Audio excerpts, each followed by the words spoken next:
Afternoon and welcome to TechNation's Roundtable on Employment and Recruiting.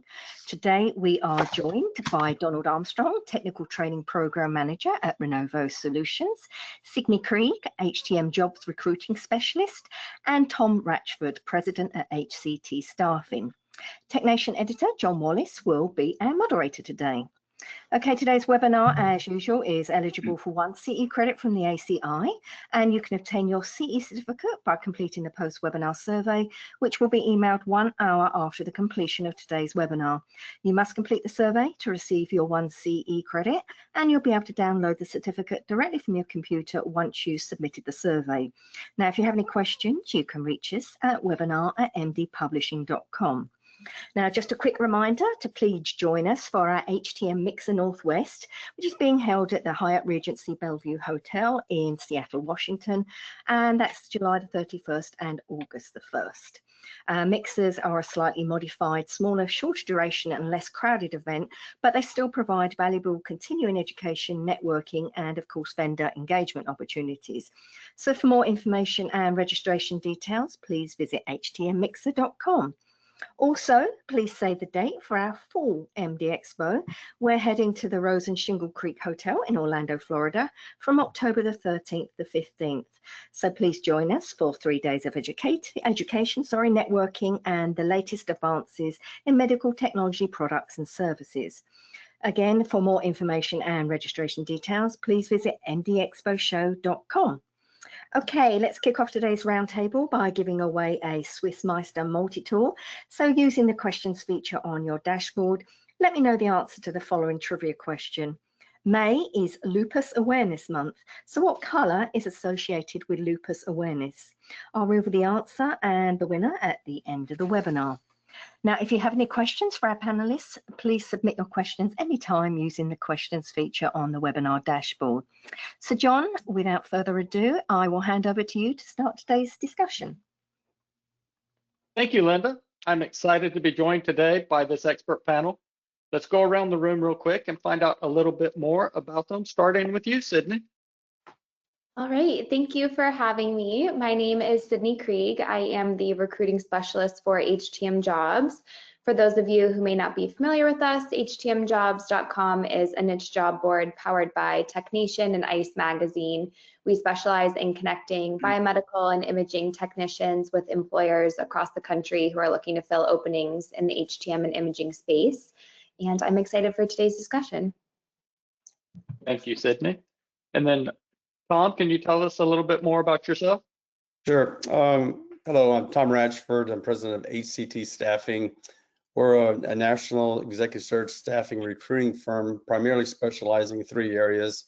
One being HTM, the other one radiation oncology and allied services. So especially within the HTM world, we're dealing with biomeds, imaging service engineers, as well as HTM leadership, both from providing services to help fill positions as well as helping people in their job search. We're based out of Tampa, Florida. Great, Tom, thank you. Next up, we have Donald Armstrong with Renovo Solutions. Hi, Tom. Thanks for having me on this panel. I really appreciate all that you do for us out on the field. And again, I'm just thrilled to be here. I'm Donald Armstrong. I work for Renovo Solutions. I've been the technical training program manager for the last 5 years. Been in this industry for 43 years. Started when I was 22, so you do a little bit of math there. You figure I'm a 65-year-old guy that's been doing this his whole working career. I happen to I've pretty much held almost every position you could think of in the biomed world, from entry level to senior level to lead biomed to program coordinator to senior manager, all the way just about up to director level in the biomed field. I love the field. It's been great. It's been a great thing for me. For Renovo Solutions, we have about 400 different sites across the country, about over 650 biomeds.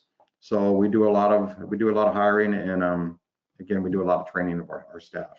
I hold all 4 AMI certifications, so we might see some questions down the road talking about how important are certifications. You might hear a little bit from me about that. So that's really about all. I just, like I said, I'm thrilled to be here, and I'm thrilled to be engaged in this discussion with you guys. Thank you, Donald. All right, let's jump right into our panel discussion with the first question. For the first question, we will hear from each panelist Actually, for every question, we'll hear from each panelist. The first question, we're going to start with Sydney Krieg. How can HTM professionals stay informed about new job opportunities and career advancement?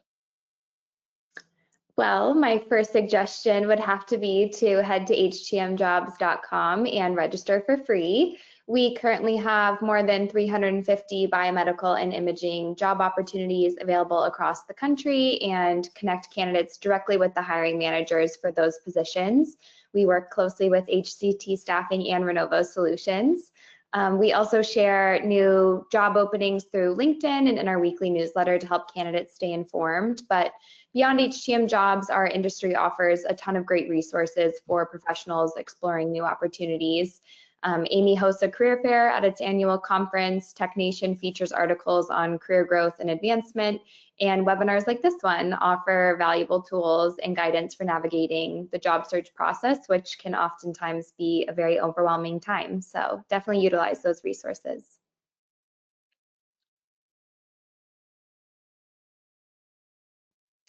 I lost your Thank audio. you, Sydney. Tom, you're up next. In terms of the job search, in terms of what people need to do, I mean, I start with kind of the basics. That is, create alerts, through Indeed, through LinkedIn, as well as HTM Jobs. That kind of gives you online, real time of what's active out in the marketplace, really coast to coast with OEMs, third parties, as well as directly with the hospitals. Secondly, I would look in things like LinkedIn and start following certain companies, because of all the information that gets driven through, as well as certain leaders, in a particular marketplace. Let's say you want to stay in, Atlanta, for instance. I'm trying to connect to people that might have influence on any kind of hiring decisions. Just to, most of the time, if you're in the industry, if you send out just a LinkedIn invite, it is somebody that would probably most likely connect with you. And then you can certainly, from there, as you see things in the marketplace, or you might have more of an inkling to take a look, you can start reaching out to people directly. Because sometimes, you can get lost in the wash, just sending a resume through an ad response. Mm-hmm.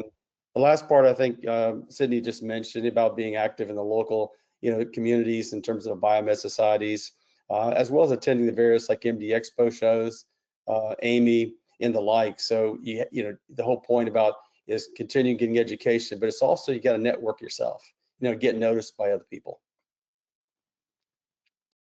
Thank you. And then Donald, can you share your insights? Yeah, absolutely. I'm a firm believer of getting yourself out there, getting your face recognized. The local biomed associations, go to those state conferences too, for the local state conferences. If there's anywhere close to you. The MD Expos, of course, are great. They're fall and spring. They're pretty much regionalized. If you can go to those conferences, that's awesome. Amy Exchange is a great place to go to if you could go to that now. We're talking about experienced biomeds versus new to the field.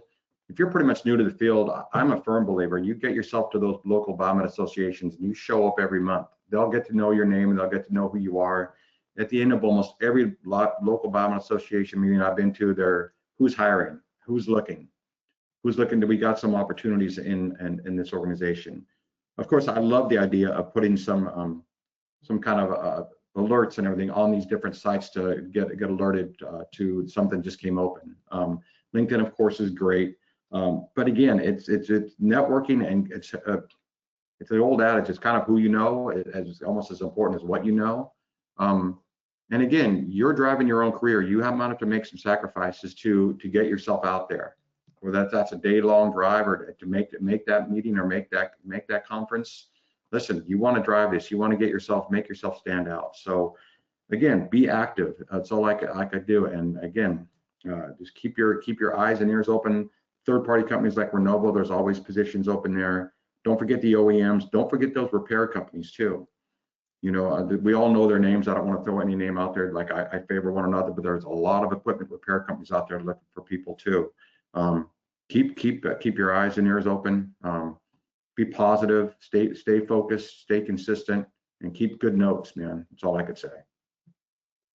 Thank you. And since a couple of you mentioned it, the MD Expo, you can find out more information at mdexposhow.com. And as Linda said, we have an HTM mixer coming up in the Northwest. We just had an HTM mixer in Arizona, and you can find out more information about that at htmmixer.com. All right, that's my only plug. I'll move on. The second question we have coming up is, how can HTM professionals customize their resumes to better showcase their qualifications and stand out to employers when applying for a job? And we'll start with you, Tom. Right, first of all, I would say, you might think about having more than one resume. You might want to have 2 or 3 different versions of your resume. You can create a more kind of chronological about employment, but sometimes too, when you have a tendency, some people might have a tendency to jump around a little bit, and you can create a more functional one. So my point being is that it's not one perfect resume. You might want to have several different versions of it, delivering a consistent message. What I like to see within a resume is some sort of technical summary right on the front, under your name, after you have all your salutation and the information on who you are, where you live and such. But especially, like, for instance, if I'm a service engineer, I want to be able to put down specific modalities I've worked on, trained by what OEMs, how many years experience in that modality, and when did you work on it? That's the kind of thing. For instance, a service engineer is in an active job search, whomever may be looking, if it's an HR representative or goes right to the hiring manager, they're looking for the quick, hey, does this person have a very specific skill set we're looking to capture? And let's see what else I've written down here. Also, in the resume itself, it's okay to show it to different people and have them look at it. You want something that's an easy read.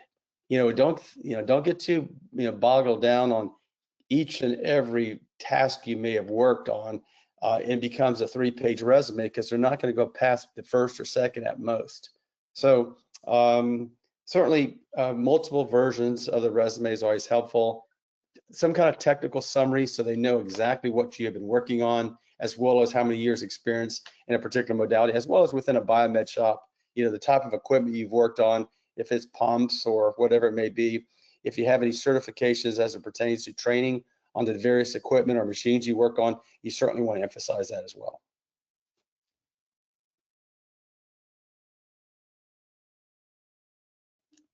My mute button's sticking today. Thank you, Tom. Now, Donald, if you could answer the same question. Yeah, Tom covered a lot of really cool things there. I like the idea of having a couple different resumes. I would have never even thought about that, but it makes sense.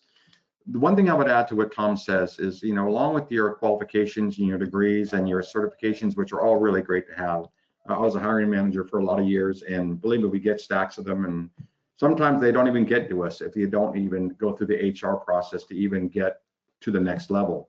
But other than your qualifications and your degrees and your certifications, it's really good to put your skill set, what skills you actually have, maybe unique skills. Maybe playing piano doesn't seem like that's really all that important a skill, but maybe someone that is also very musical might see that as, oh, this person has dedicated themselves toward some other things that are important, right? So, and in this market, everybody, having specific skill sets are really important. You're a gamer, that's kind of maybe might be important for someone, or someone that you worked on things that maybe don't pertain.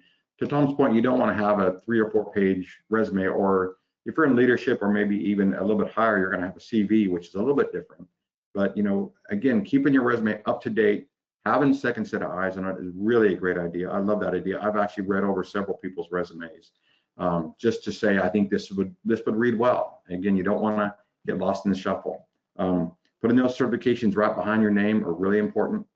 Donald Armstrong, you see me, it looks a little self-serving, but I have all 4 of my certifications after my name. It's on purpose. I worked hard for those, right? They're important to me. I don't even put my associates, it's kind of silly now that your BA, if I had an MBA, I'd probably put it on there, but you want to take advantage of everything. And then of course, just put down everything you've done in the biomed world that's applicable to the job you're applying for, to Tom's point. So I can keep going, but I want to pass this on to Sydney. Thank you. All right, Sydney, you're up. Well, I'm just going to highlight what Tom and Dawn have already spoken on, but we always recommend our candidates when they are reviewing jobs, looking for jobs to apply to have their resume up at the same time. And then once they find a role that they're interested in, definitely tailor your resume to match the qualifications and requirements listed in the job description. So you want to make sure you're highlighting all of the things that they're already going to be looking for. Like Tom said, if there are specific modalities or software requirements needed, make sure those are clearly visible at the top of your resume. But also when we work with students, a lot of times for entry-level positions or for entry-level technicians, we get the question, well, how am I supposed to get a job if I have, I need 1 to 3 years of technical experience, but I'm just graduated and it's really challenging. So if you're in that situation, we always recommend to emphasize the transferable skills, kind of what Dawn was talking about.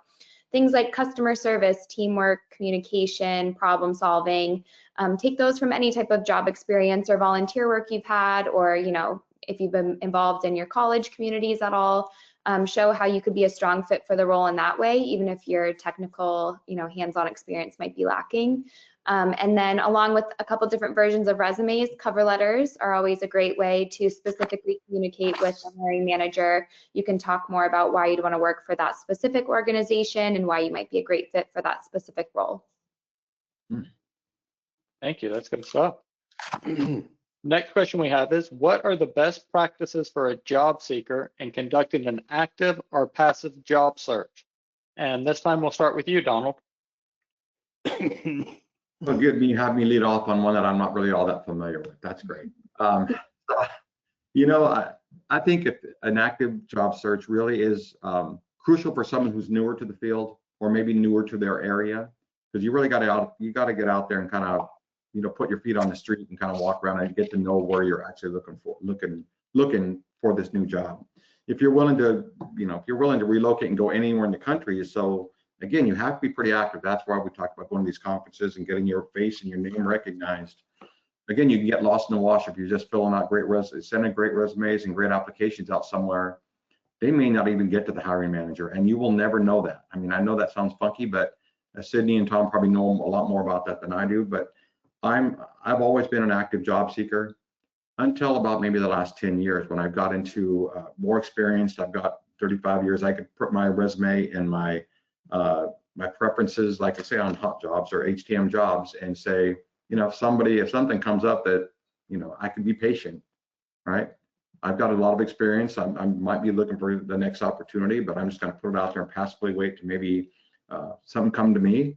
But if you're actively looking, that's where the active versus passive, in my terms. So again, get busy and make that. And if that's your new job, looking for a job, I think the active way kind of works out. It's a little more urgent than the passive way. You can be patient and hopefully something comes to you.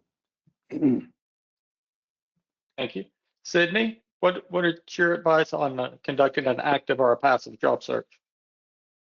Well, I would say for actively searching candidates, so maybe people that are looking for job opportunities immediately, we always recommend applying to a wide range of positions and staying open-minded about all the different job titles in the industry, potentially open to relocating. Definitely try not to narrow yourself in on, oh, this is the job title I want in this specific location, because you have no idea what's out there. But to effectively do that, you have to make sure that you're maintaining an updated resume, make sure your LinkedIn profile and all other social media presence has been maintained and cleaned up, and then obviously maintaining any relevant certifications or trainings. I also always recommend candidates to research the employers that they're interested in working for. Showing knowledge of the organization and enthusiasm both about the role and that organization can definitely make a strong impression once you make it to the interview process. And as always, attending in-person conferences like MD Expo, like Amy, definitely provide valuable networking opportunities and allow you to connect not only with hiring managers and recruiters, but also other biomedical professionals that might offer a different perspective or offer different knowledge that you might not be aware of. Passive job search, I took that as maybe someone that's not currently looking to apply, but is always keeping their options open. We have a lot of people like that on our site. And kind of what we mentioned before, we have a great feature on our website that allows you to bookmark certain jobs that you're interested in, so that you can always come back to them when the time is right. But with that, always having your resume updated, because you never know when the right opportunity might come across your computer. Thank you very much. And then Tom, can you share your thoughts on the question? Sure. The first thing when I'm talking to folks, that are in an active or passive job search, the first question I usually ask, are you open to relocation? And if some say, well, I might be open to relocation and such. And then I'll say, if so, what's your relocation plan? I mean, employers, if you say that, or you're putting yourself out as somebody that's open to relocation, you should have to already have talked to your spouse or significant other and said, this is what I have in place. And then I know specifically where I want to go. So it's just, again, based on a search, I don't want to move, or if I open to move, which creates more opportunities, you just have to have your ducks in order. The next thing is, you want to ask yourself, are you looking for a remote or a field service position? Are you looking for an in-house position? What exactly is it you're looking for? Because it's really one or the other. Sometimes there's like a hybrid role, but usually it's a site-based job, in-house, or you're a field service engineer. So you need to make a decision. What is it you're looking for? Also, what type of company are you looking to work for? Are you looking to work for an OEM? Are you looking to work for a third party? Are you looking to work for a hospital directly?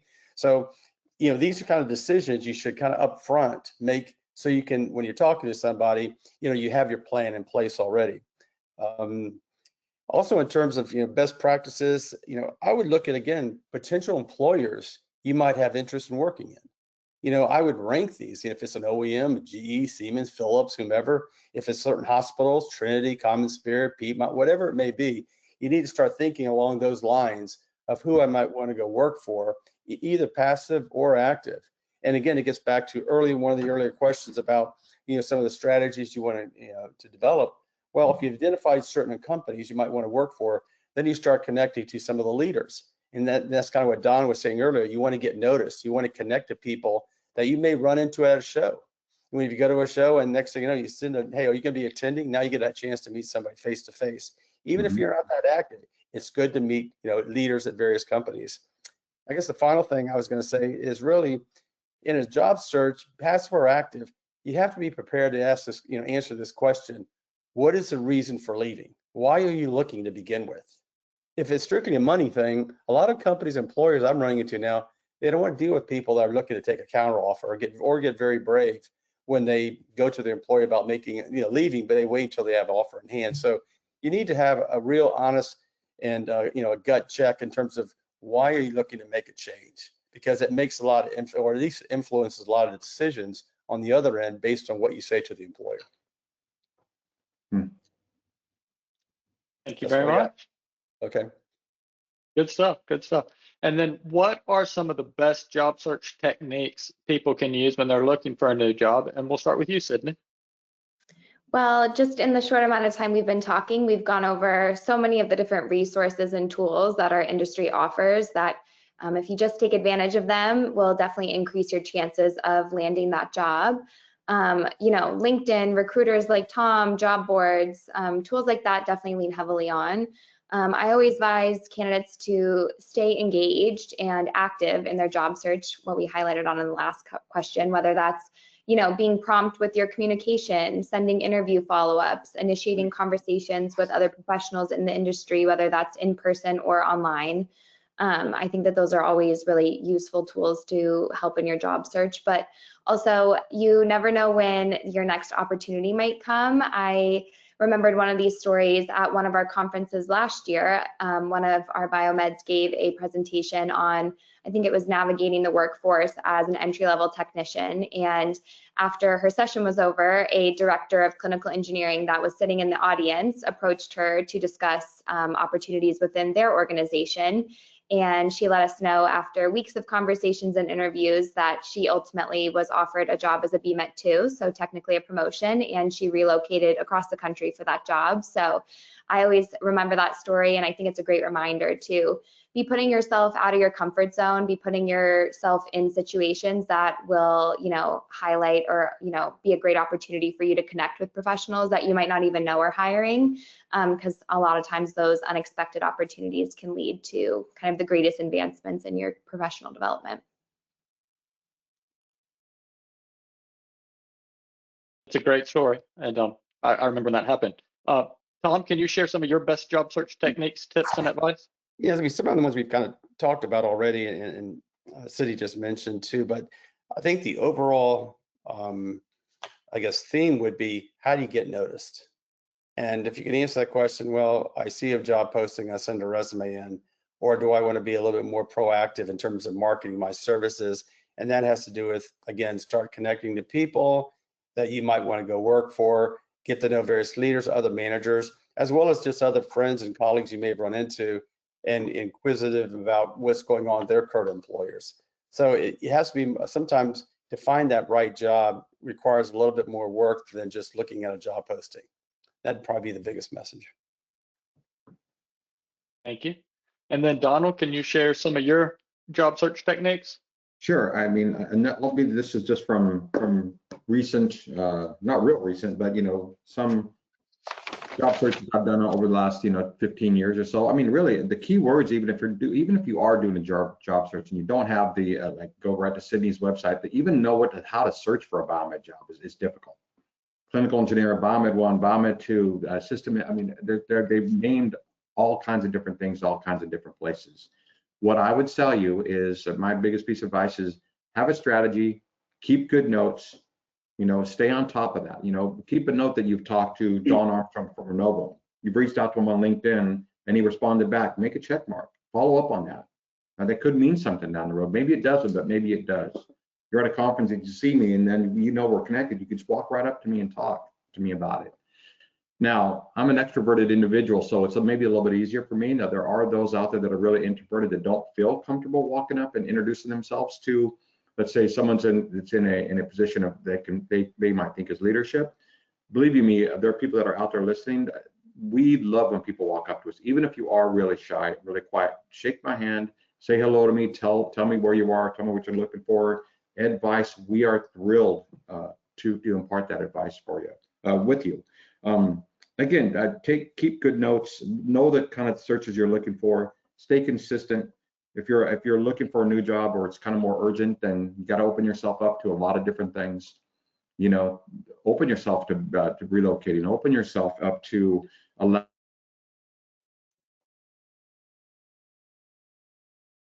I mean, if they'll hire you at a lateral move, if you're a biomed 1 and you get another biomed 1 down the road, again, it all depends on why you're looking, right?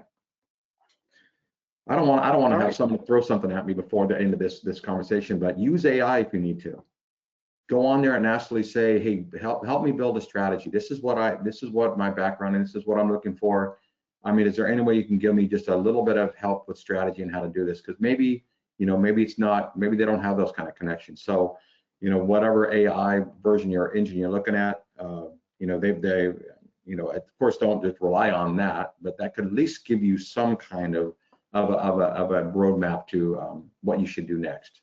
I would rely more probably on Sydney than I would on any AI, but just, I don't know about that. Thanks, John. your people in the industry. I mean, again, you've been doing this for a while. Tom and I have been doing this for a while, so it's kind of hard to summarize it in the 2 minutes that I'm talking. But yeah, there's just build a plan, stay consistent, keep notes, know where you've been, know where you're going, type of thing. All right, thank you. And then I know Donald's going to have a lot to say on this, but we're going to go to Tom first. Does certification make a difference? In my experience, it seems like certifications, especially in the biomed world, when you're working for an in-house opportunity, because a lot of times the biomeds were like, besides technically, they move from 1, 2, or 3, but some certainly have said, I like to get into a management career down the road where I'm managing the biomed department, becoming a clinical engineering manager to a director and such. Anytime you're in a hospital setting, you got to remember, the environment that you're in. You have a lot of doctors, nurses, they're all degreed, masters, PhDs. And I know that within certain hospitals, you can't get to a manager level unless you have a 4-year degree. So early on, you may be able to get in, foot in the door by having an AS or some kind of degree equivalent.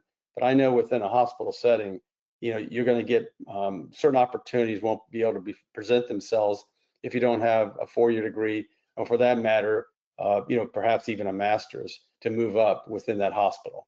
So yes, degrees are very important, as well as if you're working on the imaging side. Again, we're talking about certifications and such. They're a must. I mean, you got to have those things. Yeah. All right, Donald, you alluded to having a lot to say about this earlier, but what type of difference do certifications make, and can you talk a little bit about that? Well, it's 2:30 now, so we're going to be done with this at 3. Is that what we're trying to do? No, I'll stay within a couple minutes. So I think this answer is pretty much threefold for me individually, and I'm hoping you kind of see this as well. Your AAMI certifications, and I'm just going to talk about the biomed certifications that I'm pretty familiar with. That's an international certification. It is recognized across the world, right? So you, just by getting your CABT, which is the Associate Biomedical Technologist, which is amazing, you only have to be a junior in high school and above to take that test. So you can come out of high school with the certification in Associate Biomedical Technology. That's amazing, right? First thing that happens is the next thing about it's international, it's recognized across the industry. I was a hiring manager. I used to have 2 stacks of resumes, those that were certified and those that were not. Doesn't mean you're a better biomed because you're certified, but it does mean that you've set yourself out there and you've studied and you've passed a very difficult certification. Passing rate for these certifications it's not a participation trophy. You have to know what you're doing, okay? Second of all, you stand out. Like I said before, you're having those certifications behind your name really do make you stand out. And you should be proud of it. You should carry that. But one of the main things that happened to me in my career, and those that I talked to recently, and again, I'm on faculty with AAMI teaching the CBET review course, and I hear back from a lot of different individuals. I think I've put through 2,500 people in the last 5 years through that course, is the confidence they feel afterwards, how it changes their career, how it changes their feeling about their work life. Biomed, let's face it, it could be a 9-to-5 job, but once you get that certification, it becomes your career. It becomes important. It becomes you're now almost like you're a license. You're on the same kind of plane as, say, those doctors that have got certified. Now they've gone through 12 years or 18 years of school. This is kind of the biomed equivalent of that. So I can't speak highly enough about it. I think it's a big deal in our industry. Again, and at this point, we are within the Renovo world and other third-party companies, and even the in-house programs. We're kind of almost coveting that as much as we are the degrees. An associate's degree or a bachelor's degree or coming out of the military, that's all well and good. That's great. But having these certifications is just another layer to that. So again, I did that in 2 minutes. That's not bad. Thank you. And I imagine that continuing education, as much as technology and stuff's changing, that helps you stay up to date. But I don't want to steal anybody's answer, so we'll go to Sydney. Well, I am not directly a hiring manager myself, so I have really tried, because we do get this question a lot. I get it a lot from candidates. So I really tried to, expand on my knowledge of this topic myself by speaking with the hiring managers that I do work very closely with. Certifications are an incredible way to support your professional development, and like Don said, they demonstrate a commitment to your career growth. It's beyond just being qualified for a job. It's a commitment to this as your career path. You've committed to wanting to go a step above and beyond. For entry-level technicians, certifications are a great way to maybe offset limited hands-on experience. You can't always just get into the field immediately as a BMET 3. So if there's a way that you can kind of get more knowledge, get more hands, or get more experience through that, that's definitely recommended. From the employers the hiring managers that I've spoken with, they have said that degrees in relevant fields combined with, demonstrated troubleshooting ability and practical real-world experience often provide a stronger foundation than certifications alone. So ultimately, hiring managers are going to prioritize well-rounded candidates who, balance education, hands-on technical experience, technical skills, and a clear commitment to the field when they're deciding who might be the best fit for that role. And certifications are definitely a piece in that puzzle. So my advice would be not to stand on them alone, but that they are certainly a useful tool in your career development and kind of make you a well-rounded candidate when it comes to employers looking to fill jobs. Next up, we have a question. What are the greatest qualities you find in an HTM professional that makes them successful? And we'll start with you, Donald. Anybody who knows me has heard me say this many, many times. Confidence and humility are two of the greatest traits I find in really successful biomeds. I know that, and you notice I didn't talk about technical or the communications. All that is in there. I mean, again, but I'm talking about confidence. I'm talking about confidence in what you know and what you could accomplish. Humility to know that you don't know everything, and you have to stay curious, and you have to, believe me, I'm a 43-year-old, 43 years in this field, and I still go out into the field and cover sites I've never covered before, and I don't know some of that stuff. I just don't. But what I'm confident is I know that I could figure it out, and I know that I could find the right pathway to help them out, right? Level of engagement and willingness to learn are the secondary things, but they fall under those first two. Again, I tell our technicians when they come to the training, our internal training program, I don't beat it into them, but I mean, I do bring it up more than a couple different times, other than the certifications and having your qualifications and your technical skills and qualifications align. And it's beautiful when your skills and qualifications align with your personal goals. I mean, it really does make a beautiful alignment for your professional career. And I got lucky in that for the last 43 years. For me, being a biomed and doing what I do is kind of aligns with my personal feelings about this world. So I'm kind of lucky in that regard. But yeah, if you could show up every day with confidence and humility that you're going to do the best you can, you're going to do what you know how to do it, and you're going to learn at the same time, those are the two best qualities I think you could have. All right, thank you. And then Sydney, if you could answer that question. Yeah, I'll just emphasize what Don said. In my experience, have found that HTM professionals who are the most successful usually have a very strong mixture of technical skills, but also soft skills, kind of like Don was talking about. Employers obviously want someone with the right hands-on experience and training, but what might set you apart is having qualities like being a good communicator, being able to problem solve, being adaptable, willingness to learn.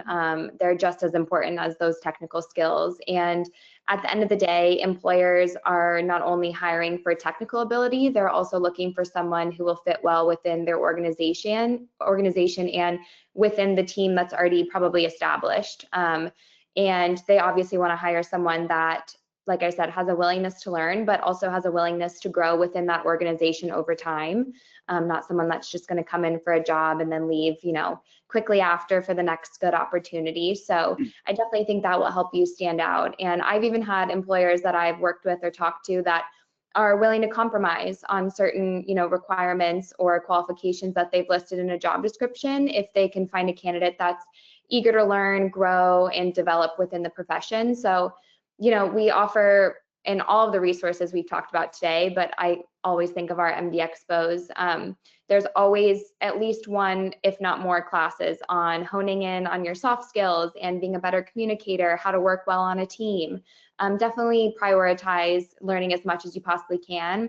It's not always innate. I'm definitely an introverted person, so networking and communicating and those types of things definitely are outside of my comfort zone, but they are so critical in whatever profession you're in to develop those skills and grow that muscle, and it will definitely help you stand out in the job search.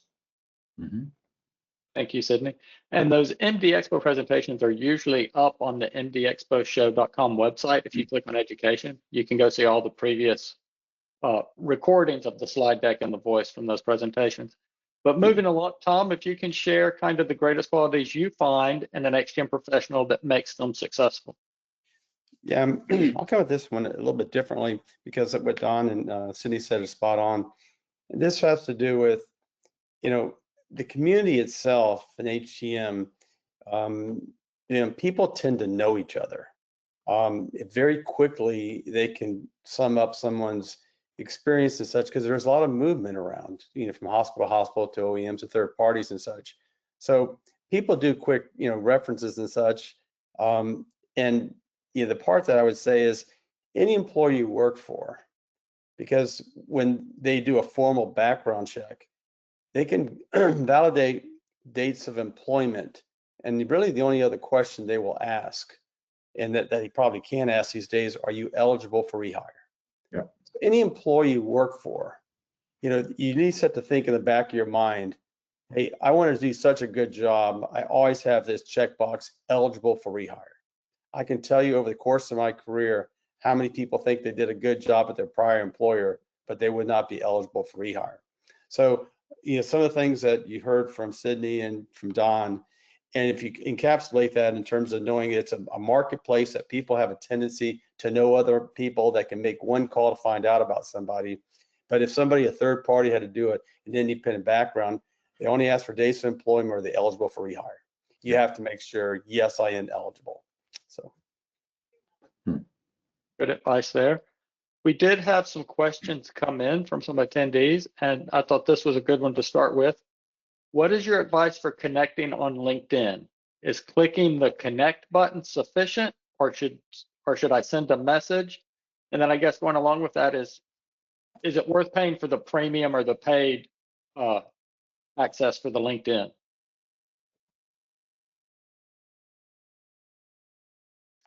And we'll start with Sydney. Let's see. I always think, I get a lot of LinkedIn connections, as I'm sure everyone else here does. I do think that if you're able to, depending on what type of LinkedIn subscription you have, definitely, I think you're always able to at least send a chat or like a short message when you are connecting with somebody to kind of maybe give them a reason why you're connecting with them. I definitely think a note goes a long way, and maybe not from the jump asking for whatever you're looking for, whether that's if you're looking for a job at that organization, maybe don't lead with that, but certainly introduce yourself, say that you're looking forward to connecting with them and continuing the discussion. I personally don't think that it's necessary to pay for the premium subscription. I think that LinkedIn does a great job of, allowing users to communicate freely once you've connected with them. And I definitely think, not everyone's going to answer your chat or answer your message, and it's hard not to take that personally sometimes, but don't get discouraged. People are busy, but there will be a few people along the way that take the time to answer whatever questions you might have or help you out in your career search. So definitely utilize LinkedIn.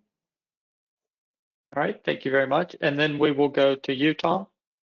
I would say the using LinkedIn social is all you really need, just like Sydney was saying. And one thing I do regularly, you want to say like in the message, something like, not just hi, how you doing? You want to tell them why you're connecting, and just say, I'm looking to build or to grow my network within the HTM community. I'd appreciate you connecting. That's all you got to say.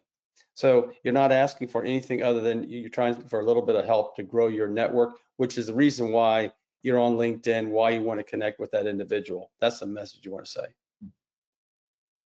All right, thank you. And then Donald, do you have anything to add? Yeah, I'm kind of in agreement with Sydney. I wouldn't, unless you're running like your own company or you're running like you want people to follow. I don't think it's worth paying for the premium unless they're doing something more than just trying to connect. But I do believe in sending a quick note. I mean, I try to probably make at least 5 or 10 connections every week. I just go in there and search CBET or CRES or CHTM and click that, and any of the CHTMs that haven't been connected with me, I connect with them. And some I'll connect a little note to if I know them or if I've met them in the conferences. But if you are looking to connect with me, then you just say, hey, listen, hey, Don, I saw you on the webinar, or I've seen you at Amy, or I've seen that you teach the CBET review course. Can you tell me a little bit about it? Or what's Renovo like? How do we get connected with Renovo? And I'm pretty much always happy to respond to that versus there's a lot of things that look like robo kind of messages. If it's coming from you and you say, hey, listen, I'm Bill and I've been in the field for a couple of years. I'm looking to move out to Florida or look out to California, or where would you look if you were me? I'm always happy to respond to them. That you'll get a little more traction, and I'll probably remember your name. Maybe I might not remember your name, but I might remember your face, and something might key my memory where I see you down the road that might be something we can have in common with each other. All right. Another question we had is, how important is it to get an introduction to the hiring manager? Will this help avoid being lost in the HR AI process? And what are some tips or advice on getting introduced to the HR manager, the hiring manager, if that's something that would be beneficial?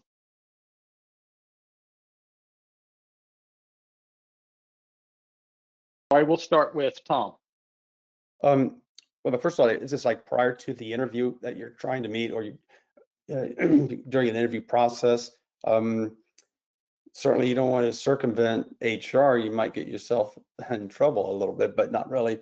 I certainly, if during the course of doing your own due diligence for an interview, researching a company, and then knowing that if it's a biomed, who is the site manager, certainly connecting with that individual and letting them know I'm in the interview loop and I'm very interested in the opportunity certainly makes a lot of sense. So just so that person can put a face to an individual, as well as on your LinkedIn profile, you may want to, if you're connecting with them, I think you can attach a resume and send it right to them as well. So nothing's wrong with that, being a little bit proactive with the job search. All right, Donald?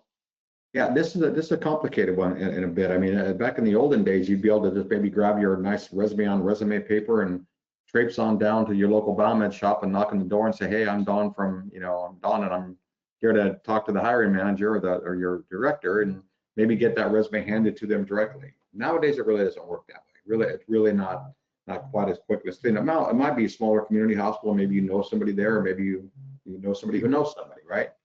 But that's where this whole networking, going to these local biomed associations really will help you out, and going to these conferences will help you out.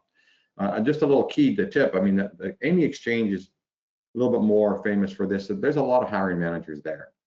MD Expo there's hiring managers there too at the job fairs of both conferences, along with your state conferences and your local biomed association conferences. But you talk to somebody you might make a connection with and say, man, I'd love it to speak to your hiring manager if they're here, or is there any way you can connect me with them? Believe me, we like a little bit of, again, I'm kind of more of an active job seeker. So if I have that person right there, it's not past me to go introduce myself and let them know I might be moving to Florida in the next few months. Where should I look, or can I look you up when I get there, type of thing. So yeah, if you can get in front of them, that's really a good thing. But don't be discouraged if it's a little bit more harder than just wanting to get in front of them. You're gonna have to make that connection somehow. Sounds good. And then this question kind of follows up on that, I think.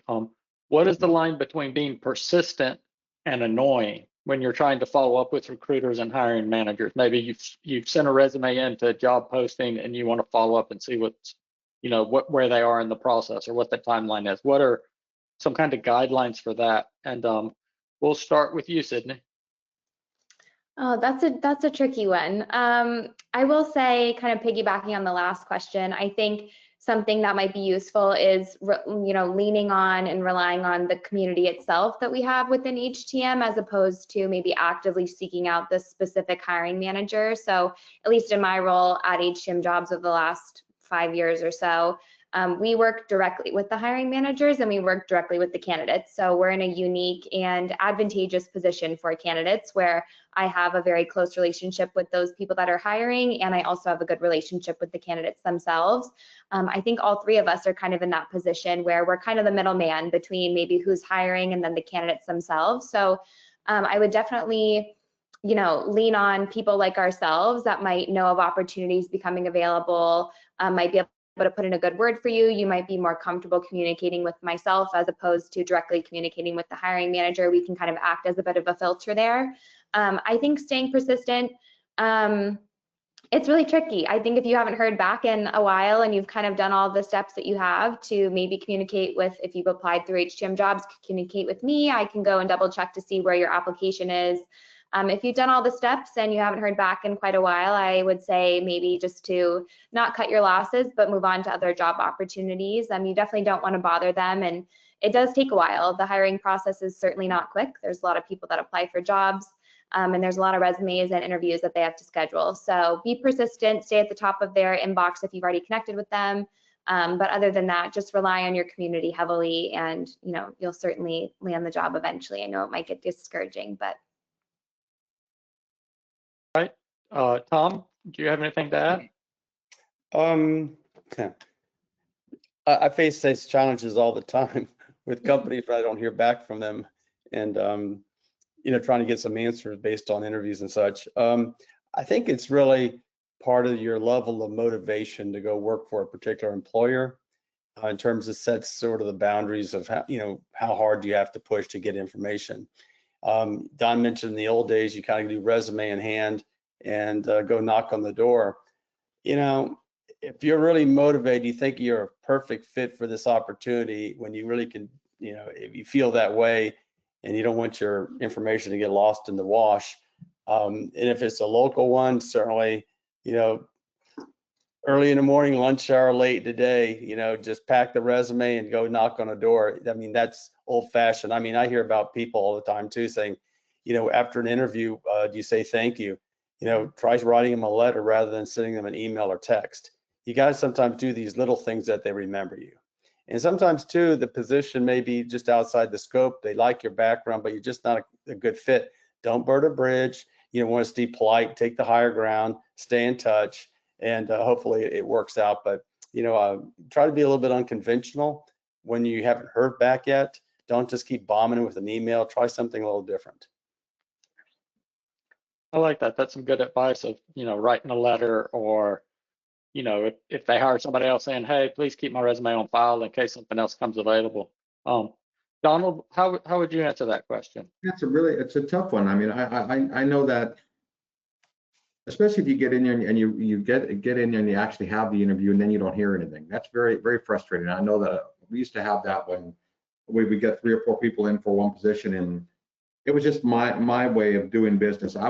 We would make an offer to the candidate we would make the offer to, and then if we had 3 or 4 other people in, I would always just make a call to them and let them know that we'd made a selection, just so that I know that they wouldn't be sitting there worrying about it or thinking about it, or an email or possibly a call. If it was a person I really like, I might give them a direct call and say, hey, listen, you're a great fit, you're a great candidate, but we went with somebody else. So I wanted to let you know that, but if you're really not getting any response from anything, it's a tough one, especially if it's an individual versus an HR department.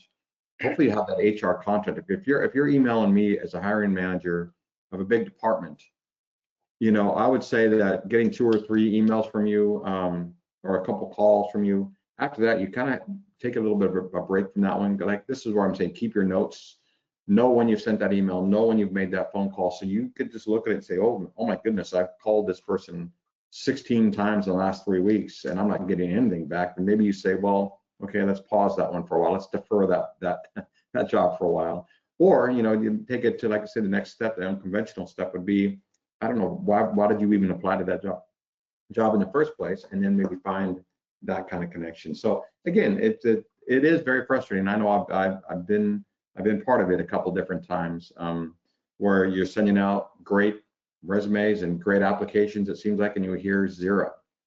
It's very tough. But that's, again, keep your head up, keep positive, and start making connections, man. You just really, I can't say it enough, need to make those connections. And just by you watching this, you already have 3 connections here. You know who Tom is now. You don't know who Sydney is. You know who I am. I'm not that hard to find. Thank you. And I like that idea too, that if you do get an interview and you're one of the candidates, you kind of ask them, hey, what is your timeline for making a decision? Or can you keep me in the loop even if I'm not selected? Because I'm very interested. And so those are some things I think people can do too. Well, we are coming to a close here. I'm going to kick it back over to Linda. Thank you so much, everyone, for your time today. I think we had some great answers and some great information to share with our community. And so, Linda, over to you. Perfect. Thanks. That was fantastic. Thank you so much for your time and for a great and informative discussion as usual. I'd like to encourage everyone to visit our Panelist company websites to find out more about the services they provide for the industry. So please visit htmjobs.com, Renovo1.com, and hctstaffing.com. Now, as promised, the answer to today's trivia question is purple. And just a quick reminder, you can obtain your CE certificate by completing the post-webinar survey, which will be emailed 1 hour after the completion of today's webinar. You must complete the survey to receive your 1 CE credit from the ACI, and you'll be able to download the certificate directly from your computer once you've submitted the survey. If you have any questions, you can reach us at webinar@mdpublishing.com. Now, if you've missed any of our previous roundtable discussions, please visit webinarwednesday.live to view our whole archive. We'll be back next month with another roundtable discussion on the subject of cybersecurity. So please visit webinarwednesday.live for more details and, of course, complimentary registration. So thank you all once again for your time today, and I hope you enjoyed the rest of your day. Linda, who was the trivia winner? Didn't have one. Oh, Not today. Sorry. Thanks, all right. everyone. Well, thank you, everybody. Bye, guys. Thank you. Thank you. Yeah, Take care. nice.